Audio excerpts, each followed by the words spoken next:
Welcome back to Recall the Midwife. We're recapping series 1. I'm Becky. I'm Alex. I'm Jen. And just a quick warning for everyone, this series episodes in total will cover a lot of different topics, some of which may not be appropriate for some viewers. So if anything relating to birth or trauma, serious illness, end of life issues are not for you right now, you can always come back to another episode, but we're glad you're here. And so we're going to start with our series recap, which is going to take place over the course of series 1, episodes 1 through 6, and the Christmas episode. So just to say, exciting. So okay, girls, I have a way for us to organize this podcast episode because obviously there's a lot of ground to cover. I've made a game. I know games are so fun. So is it about Love Island as well? No, I finally got that out of my system. I'm happy to report. So okay, so back on brand.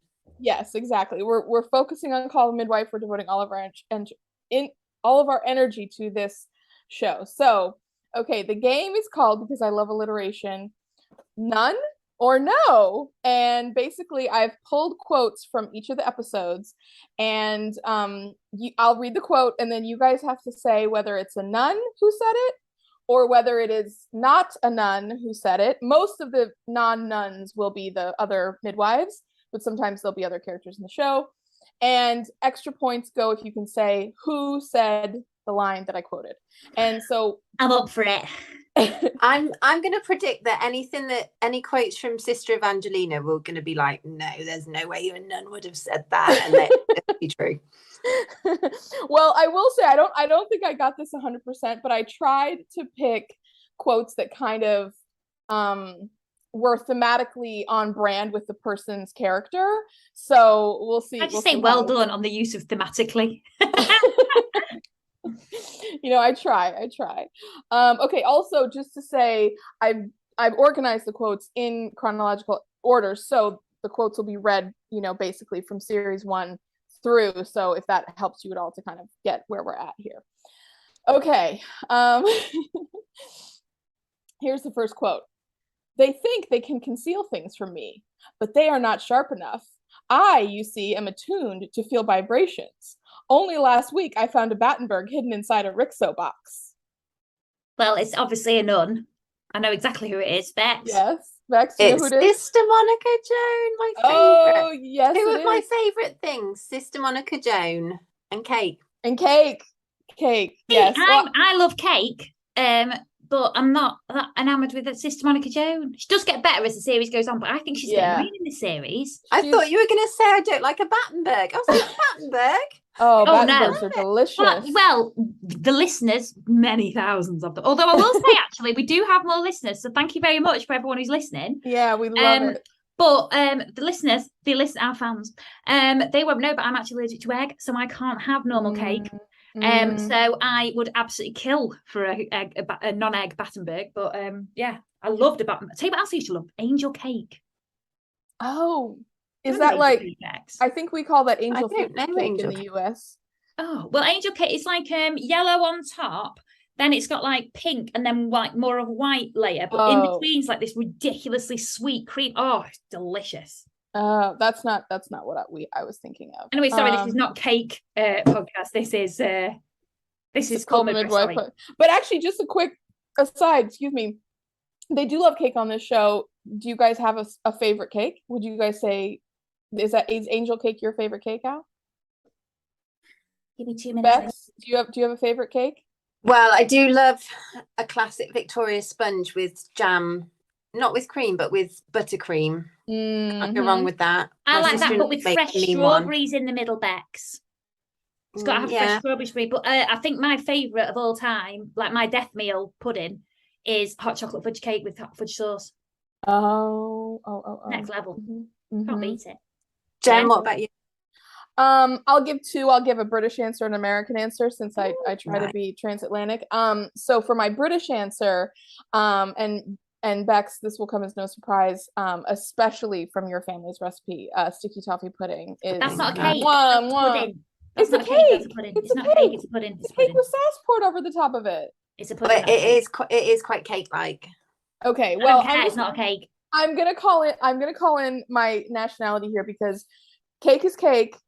Dessert cup. Okay, the way you guys use the word pudding in America, pudding is literally one thing. It is what you guys call custard, and pudding is only used as that to describe that. For us, dessert is cake. It's cookie. It's a lot of things that you would call pudding. Yeah. So well, I don't care. You're not having it. So actually think of a cake. Okay, fine. Forget sticky toffee pudding. It's now dead to me. I'm never gonna touch it ever again. So, but for America, I would probably say my favorite cake would be, so this is a cake I've made myself actually for birthdays the last couple of years.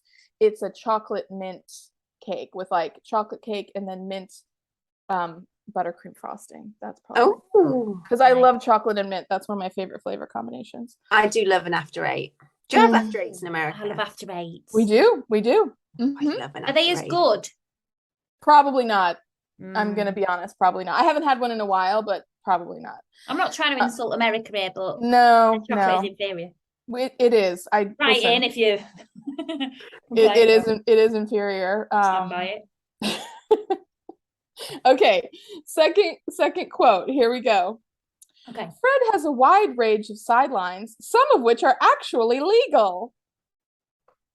Well, it's not a nun. It's a midwife. And I'm pretty sure I know which one it is. Bex, what do you think? Is it? I don't know.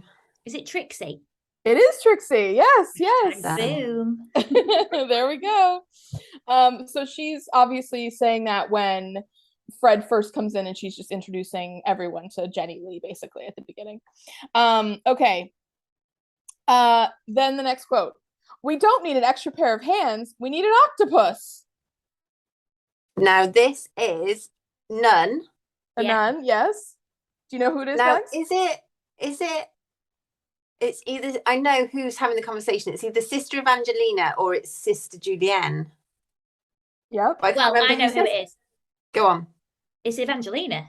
It is Evangelina, yes. So this is actually episode 2 where we first meet Chummy because she's coming in and she's the extra pair of hands, isn't she? Exactly, yes. And Sister Julienne is like, well, it'll just be, like, because they're all talking about how overworked they are and how busy they are because they're like 100 babies being born. And Sister Julienne says, well, it'll just be great to have an extra pair of hands. And then Sister Evangelina says, we don't need an extra pair of hands. We need an octopus, which I actually thought was quite funny. And then she's brutal to Chummy. She's like me in inverted snow. Carry on, sorry. She is. Okay. My pa used to say, long dogs need short names. Go ahead. Bex, I'm letting you go. I feel like I've got an advantage because I've watched them all so much more than you. So I'm letting you go first. I've forgotten what to say when it's not a nun. Not. Do I say no? You can say not a nun. You're allowed to talk. It's fine. It's Chummy. It's Chummy. Yay! Yes. And this is actually when she first walks in the door and she's introducing herself. I love that scene when she's like, I've always been a Longshanks. And you just fall in love with her straight away though, because she's just so sweet and cute. You just love her. I know. I feel like Peter, love at first sight. Yeah, and she comes in and she, she's kind of trying to figure things out and she doesn't know where to go or what to do. Yeah, but she also wasn't an actress like that I knew of. Did you know her as an actress before, Bex? No, and I just think she absolutely nailed it. She was so brilliant. I thought you knew that she was an actress because of the show that she was on. No, she was just a comedian though. She wasn't she played herself. Oh, but it was a sitcom that she wrote, and I suppose it was acting in a way, but she was a comedian. And she's obviously not a comedian in this. It's a serious acting role. Right. I mean, she still had to act a little bit in the sitcom, so she had some. I suppose, yeah, it wasn't like a documentary just following her around. You know who I remember was in that show, and I saw him recently. The guy who plays, I guess in the show, the sitcom, it was like I think he played her friend, but she also had a massive crush on him. But he now is on a show where he plays the devil. He's in Lucifer. Tom Ellison. Yeah. He's quite cute. Okay. You married him in Miranda. I thought you were saying real life. I was like, what? No, Oh, in real life, he was married to Tamsin Houseway. yes, Tamsin And then they got Houseway. divorced. Yeah, and now he's married to some other lady I saw. Yeah. Anyway, back to Midwife. We're Okay, Call the on a Midwife. tangent today, aren't we? Yeah, Call the Midwife. Okay. All right. They taste like treacle wrapped in a doormat. I know this one. Bex, you do know this. We talked about this. This is a person who you liked. You liked his voice. It's a man. Mm-hmm. You had a bit of a soft spot for him. Remember wait. They're talking about fig rolls. Yes. Big rolls. Big rolls. What was he called? Father Joe. Father Right? Joe. I did have a soft spot. Hang on, can I just say as well for listeners, Becky, how long have we known each other now? Over 20 years. Plus years, yeah. She won't mind me saying this. She knows I love her dearly. She has the memory of a goldfish who has a bad memory. She literally cannot remember. I remember she told me she'd never had an ice cream cone because she can't remember it from her childhood. Her mum was like, "Are you she had loads?" Like, she just can't remember stuff. So I was impressed that you actually got father there, Bex. Big role. Yeah. Thank you. Yeah, my memory's dreadful. When we were talking about this series recap, I was like, I'm not prepared. And Jem was like, but we've watched the series together. I was like, yeah, that's not going to cut it with me. No, it's really not. But no, you've done well. Carry on. You're like Dory from Finding Nemo. Less blue. Next one. Okay. Okay, here we go. Truth be told, I didn't marry him for love. It was for my children, making a future for them, a life. But he's so kind, so patient. Well, it's definitely not a nun. Not a nun. Well, she could have been talking about Jesus. Oh, it's Ted's missus. Yeah, what's her name? Bex. Come on, you can do this. What's she called? Bessie? I'll give you a clue. There's a very famous bear that is yellow with a red t-shirt. Winnie. Yes. There we go. And just a moment for that, because I know we talked about it at length in the episode when we did a deep dive, but in rewatching these to go back to get these quotes, I watched the scene where Ted goes in to meet the baby for the first time. Oh my gosh. I mean, just so beautiful. Like I remembered it, but I forgot like how sweet and generous Ted was, because he walks in and he's like, "Oh, where's the baby?" And then she's like, "Oh, here it is." And he picks it up, and I didn't want to put it in because I don't want to spoil it, but like he's like, "This is just the most beautiful baby in the whole world." And it's like, I don't know much about babies, and you think what he's about to say is right. I'm pretty sure I know it shouldn't be black, but actually, what he's like is like it's the most beautiful. But I reckon this is the most beautiful baby I've ever seen. But whenever I've rewatched that, and I've rewatched, as I say, I've watched all of them billions of times, and I will carry on watching them all billions of times. But I honestly thought he was going to throw the baby across the room, and I still get that anxiety when I watch it now. Like, I know he's not going to, but I still like that first like panic. Yeah. Well, and even Winnie in that scene is like, Ted, love, what's going to happen? Because she's on tenterhooks. Though she's just like, Ted, love. Like, no, not sorry. I'm so sorry. Okay. Okay. This is the next quote. "Don't worry, Nurse Lee. I shan't be telling any tales, since you no doubt caught sight of a few overnight guests of my own." Nun. No, it's not a nun. Not a nun. Well, don't worry, Nurse Lee. I kind of gives it a little bit of. Oh, isn't it Fred? Yep. There you go. Because Jimmy's in the boiler room. Yeah.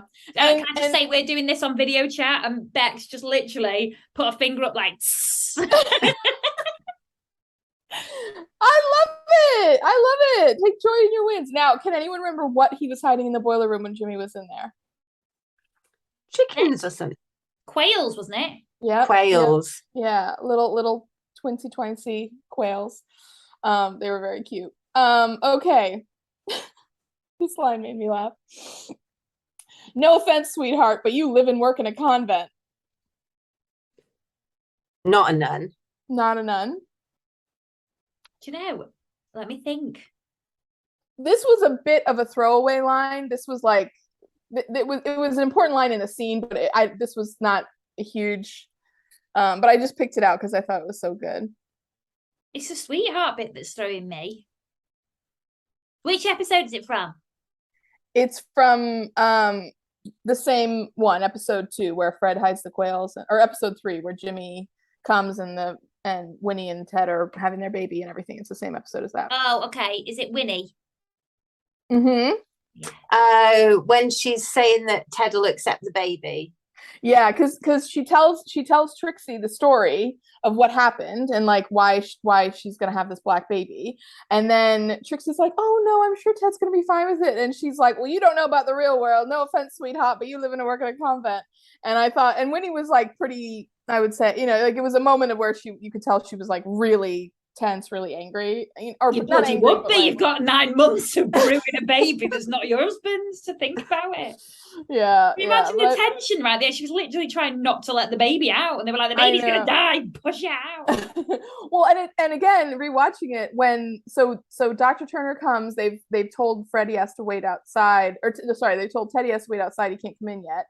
And when he's talking and telling the girls the story and kind of holding the baby and everything, and then finally she's like, okay, I guess we better get it over with. And I mean, literally the sense is that she's like going to her execution. I mean, she looks so panicked about, but like resigned as well. Like this is the end of my life as she knows it, but it isn't. So it worked out good. Okay. This quote makes me laugh so much. Let me see if I can get through it. Too cute, Dan. Let me see if I can get through it. Okay. But you are a woman, Chummy, and Constable Noakes is a man. So I imagine that the natural progression of this relationship will eventually entail some sort of flirtatious behavior outside the realms of what is considered gentlemanly conduct. I know, Bex. I'm going to go none. It's Sister Evangelina. No, it's not. It's not. It's a nun. It is a nun. Bernadette. It's Sister Bernadette. Oh, I thought it was Sister Evangelina when she had to like basically match make them because neither would ask each other out. That's a good guess, but Sister Evangelina is way more worldly than this. Like Sister Evangelina would just be like, Sister Evangelina knows everything that goes on between men and women, no matter what her life experience has been. There is nothing you hide from this girl. The thing that made me laugh is that Sister Bernadette, like, and I didn't do it justice to the line reading that she does in the show, but like all the girls are sitting around and Chummy is talking about her date with Peter that she's just come back from, where they saw High Society and had fish and chips. And they're all like desperate to find out what's going on. And Trixie is like, well, what did he do? Like tell me all like, the hot steamy gossip and everything. And she's like, he was a perfect gentleman. And Trixie was like, oh, I'm so disappointed. And then Jenny's like, no, be nice. And so they're all giggling and everything. And Sister Bernadette comes in and she's like, well, Chummy, you are a woman and he is a man. And so in that time, and it's like an alien who has come to Earth and is like trying to pretend to be like a human being, but they have no idea about how human beings actually interact. I thought it was really sweet though, because obviously it was her wanting to be part of that group and she was all excited, but she felt they'd left out, and I just Oh no, it's very sweet. It's very sweet. Like she's just trying to be one of the girls so bad, and you can tell that like seed is really like planted in her. But as we all know, she'll figure out what goes on between a man and woman without too much. Well, she does already know, because obviously she's delivering babies from vaginas constantly. Well, I mean, knowing where the finish line is doesn't mean you know what the whole route was like. You know what I mean? So. Yeah, but she knows how it happens. I'm not saying she knows how it feels. No, yeah, I mean, yes, she knows how it happens. She knows technically how it happens. Yeah, but anyways, it's very sweet. No, I say this with love for Sister Bernadette. She's very sweet. Okay, a little bit more serious here. Love doesn't seem to adhere to time or boundaries, does it? It just is. I'm going to go none, and I'm just going to say Sister Julienne because it's just so wise. Wise it is. It's not a but I have no idea what episode that's from, or the scene, or I'm gonna guess Cynthia. This one is a little bit picked out. Yes, Cynthia is exactly right. So this is so this is from the episode where Mrs. Margaret Jones has eclampsia or toxemia. Yeah.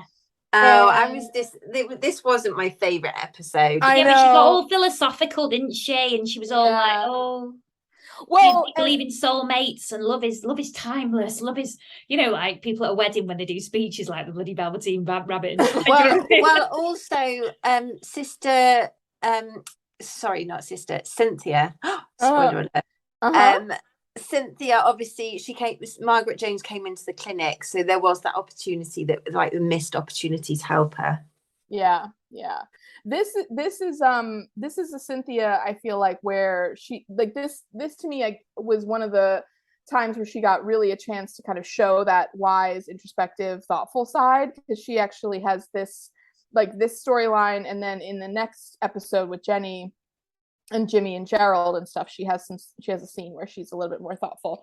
But that's why I kind of picked this, because I thought this summed up Cynthia. She says more stuff in this scene. It's actually really quite beautiful, but that line I thought kind of summed her up in a way. Yeah. And also, can I just say, like, I'm not going to give any spoilers. I'm not going to say anything that's happened in other series, but she has some amazing like acting that she does, and some hard storylines. She really does. She really does.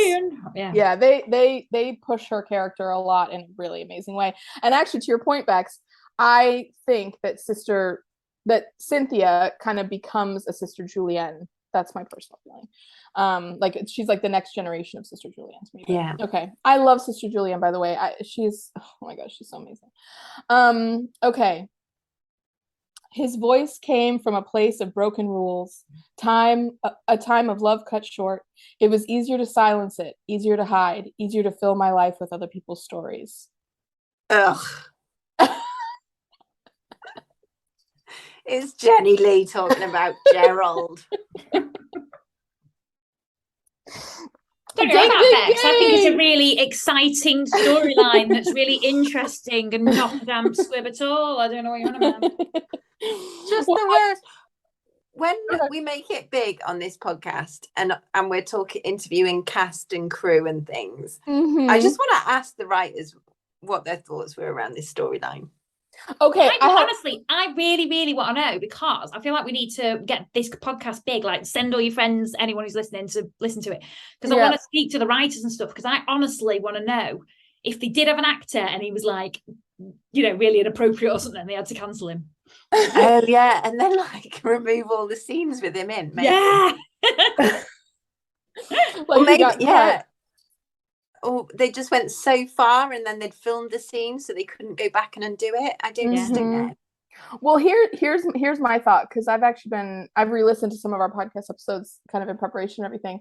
I wonder, because in this I didn't think of earlier, but I wonder, because the first 3 seasons are based on her memoirs, I wonder if Gerald was in the book and they felt like they had to put Gerald in the show because it's her memoirs that they're writing all this about. You're totally right. And also, we're terrible because we haven't read it. We haven't read it. Do you know what? This is our homework. We've all got to read it. Yeah. We'll have to read her memoirs like somewhere in the middle as we're doing all of this show, because I wonder if we would be like, because I wonder also if in the book Gerald has a way different storyline in terms of like it makes more sense. It's expanded. Right. I'll find out. I'll read it. But that's why I was wondering, because I feel like in the show they're trying to do so much, especially in this season. Like when we finished the season, I was like, oh my god, so much happened in this one season, and it's only 6 episodes. It's not long at all. But so I think Gerald might have gotten lost in the mix there. But anyways, okay, all right. Well done. You guys are still doing amazing at this game. Okay, next quote. You look beautiful. Now, tell me what you need from me. Pizza. It's pizza to chummy. Stop the presses. A myth and legend has been written about what women want, and now we know. These words are all we want to hear. There is nothing else. If every man would stop and at least once a day, maybe even just a few times a week, walk in to where he is with his once partner, a month, Jen. Once a month a day. And just out of nowhere, regardless of context, it doesn't even matter what they're doing. Just say, you look beautiful. Now tell me what you need me to do. I mean, I am telling you, like, the amount of relationship happiness that would surge forth, would like solve poverty, cure crime. Like it would. It should be wedding vows for men. It is so. I literally was thinking about this because I had watched a movie not too long ago where one of the characters said, "Oh, he whispered in her ear what all women want," and she was like, "What did he say?" And it was like this big mystery thing. And then I watched this episode. I'm like, babe, that's the answer. I'm like, that's what women want. They want to be told they look great and they are beautiful and all that in every way. And then it's like, what do you want me to do for you? That's 100%. Like that literally needs to be the new, like, forget this obey shit. We want this in wedding vows.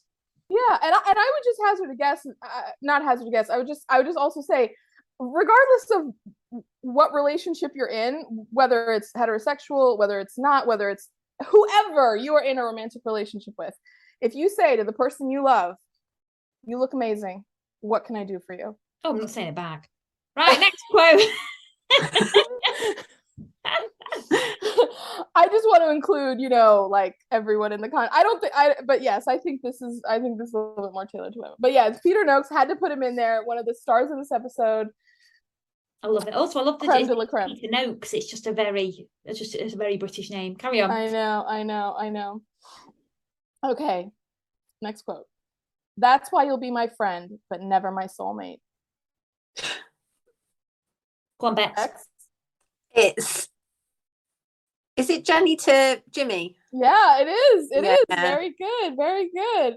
And I think that this is the last quote from this episode of quotes. So I just want to say again, to talk about Peter and Chummy, what made me laugh is, okay, so Chummy's mom comes to visit Nonana's house and she like demolishes Chummy, like she just rips her to shreds basically in this way that like only a stiff British aristocrat woman can do.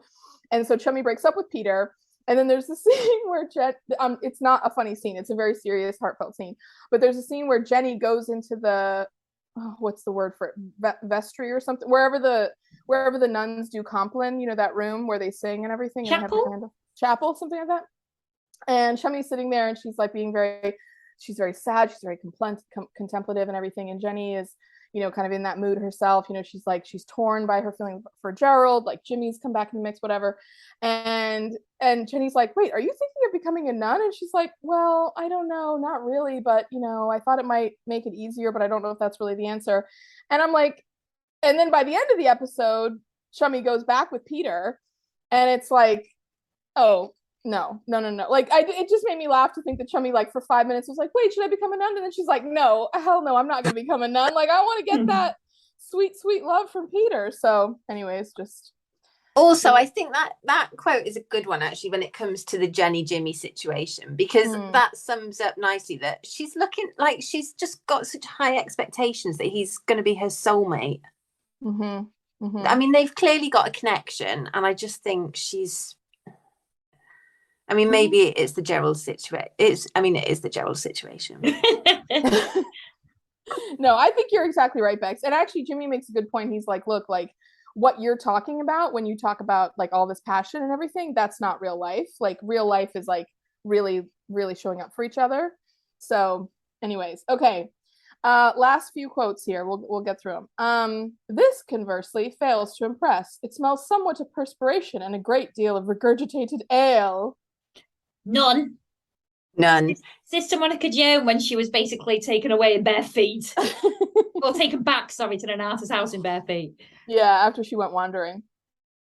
Ungrateful, if I'm honest. Ungrateful after all the effort that everyone went to. Yeah. She was very, well, again, this is where Sister Monica Joan really comes in or out. Okay, next quote.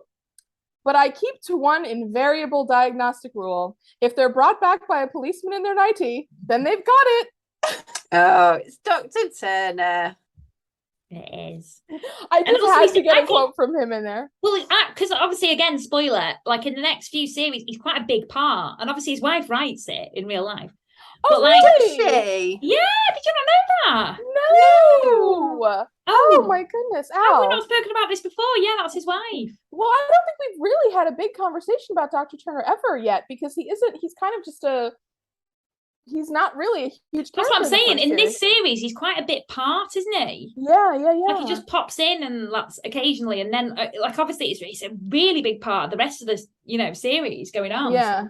Oh Sorry, my carry gosh. on. Next one. Well, I also feel like in the first series, he's a bit of a hapless doctor. Do you know what I mean? He's not. Yeah.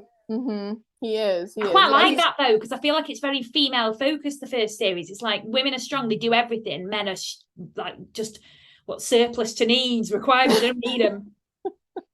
Exactly. Okay. I don't mind her caring. I mind her being cowed and running away from what makes her happy. Ugh.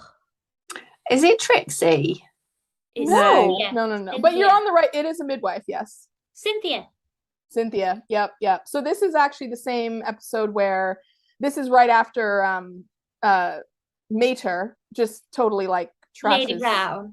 Yeah, just trashes like the convent, the everything to Chummy and shatters Chummy's heart. Yeah, and Cynthia is just like, oh my god, her mom is such a but Chummy got her own back by telling her mum she was at it with him, so before the wedding. So I love that scene. I know. Oh my god, it's so good when she's like, "Oh, I don't deserve to wear a white dress ananymore," and her mother just not entitled. I literally shouted at the telly when I saw that. Yes. Well, it's like how bold of Chummy to. I mean, it's hilarious when she says like, "I'm practically naked under my raincoat" and everything, but it's like, it's just the most passionate scene. Okay.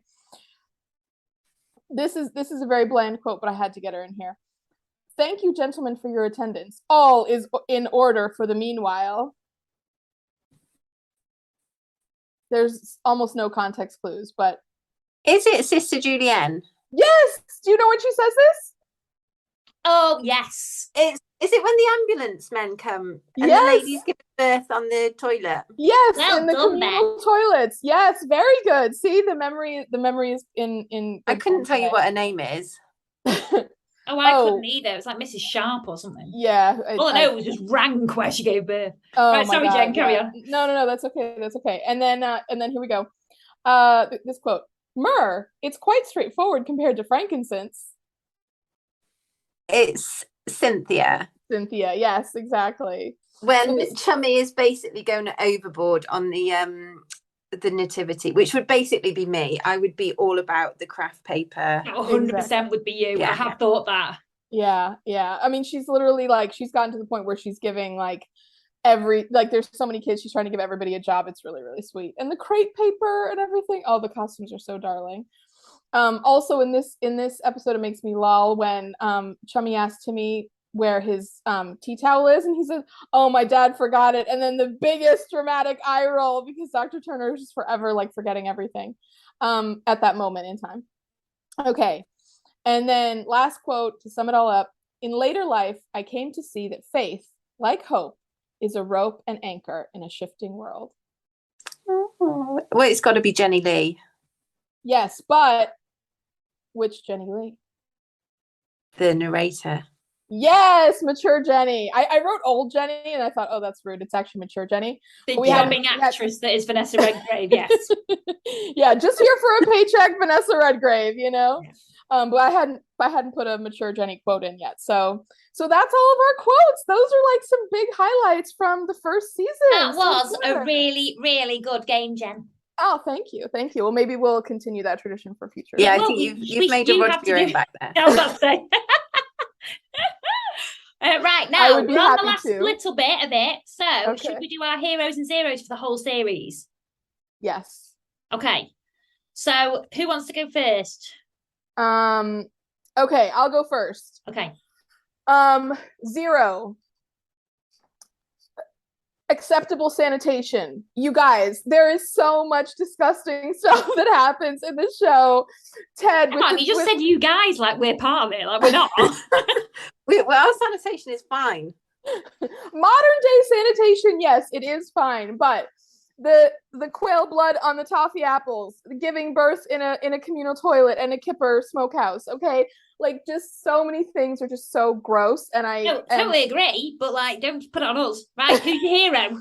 Hero is feminism in this show. Like, the power of female relationships and women who do really important fundamental work for women with compassion and no judgment, but acceptance for what the situation is just, sorry. I know it went big, but I love it so much. You've stolen my hero, so I've got to think, sure, heroine. So I've got to think of one, but I'll do my zero. Okay. My zero is incest. Yeah. Always a zero. I just can't have a series with incest in it and be like fine with it. Like, I'm sorry. You know what? Fair. Yeah. I understand. And my hero, it was going to be, do you know what? I'm going to nick it still. Like, it's female empowerment. The fact that all these women, and also that at a time when women weren't respected or even allowed to like get a divorce without their dad's signature and stuff, or like, open a bank account. Yeah, get a bank account or anything like that. Oh, awful. So yeah, it's all about the fact that these women are so capable and so amazing, yet get no praise or recognition for it. Mm-hmm. Next. Yep. So, I've just done two heroes because I was going to say my zero is incest, but the fact that the writers can take incest and turn it into a heartwarming storyline. See? Turn it into a nice love story. That is the quality level of this show. It's true. But I was also going to say just the female solidarity, like just how it's just a band of women who come together. A bit like this podcast, ladies. Mm-hmm. Pure female empowerment. We're all here talking about Call the Midwife. Yeah. Women celebrating women. Well, and also it's women just from different backgrounds who just wouldn't have crossed paths, who were thrown together because they ended up at an artist's house, which is in a way we were all thrown together at university, and it just because Becky's posh, you're American, and I'm a Northerner. Well, you know what? Actually, just like a very fast story. The first when I showed up at Lancaster with you girls, and we were in that year together, we met each other at the very beginning of October, and by the 3rd or 4th week of November, the whole group of us, which was like 25 to 30 girls who were all in that one part of the dormitory together, staged a Thanksgiving meal to like both like help the Americans feel that sense of like home and everything while we were away, but also to like have that like group camaraderie and like friendship and fellowship and everything. I think because there was booze, I'm not gonna lie. But I think that all of us were like 18, 19, 20 years old, and we were all women and we all came together to do it. And it's just, to me, such a beautiful, I don't know, I just think it shows, you know, like when women show up for each other, amazing things happen. So true. And I mean that, it is true. And I did. No, I agree. I know. Yeah, so, that's a good end on. Thank